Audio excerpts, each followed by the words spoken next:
નમસ્કાર મિત્રો, આપણી યુટ્યુબ ચેનલમાં તમારું સ્વાગત છે। આજે આપણે જણાવીશું કે કીર્તિ પટેલ અને ખજૂરભાઈ વચ્ચે જે ઝઘડો ચાલી રહ્યો છે, શાના માટે ચાલી રહ્યો છે તે અને શેના લીધે થયો હતો તે આપણે આ વિડીયોમાં આપણે કહીશું। તો વિડીયોને ફૂલ વોચ કરજો અને ચેનલને સબસ્ક્રાઈબ ના કરી હોય તો સબસ્ક્રાઈબ કરી નાખો।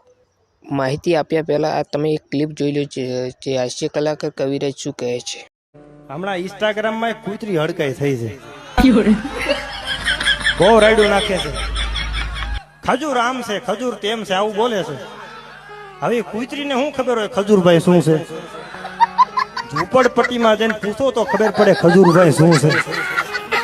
આ હૃદયથી મેં નજરથી જોયું છે। હો, નાનપણમાં મા બાપ ગુજરી ગયા હોય અને એ દીકરા દીકરીના બાવડા જાલી માણા આશરો બનાવી દે, એને આશરો બનાવી દે અને માથા માથે હાથ મેલીને કે બાપા મૂંઝાતા નહીં, હું તમારી ભેળો છું।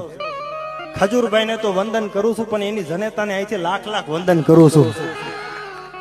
એને જલમ આપવા વાળો જે જનેતા છે, લાખ લાખ વંદન કરું છું, જેને એક દાતાર દીકરાને જલમ આપ્યો છે। ખજૂરભાઈ પેલા આમ હતા।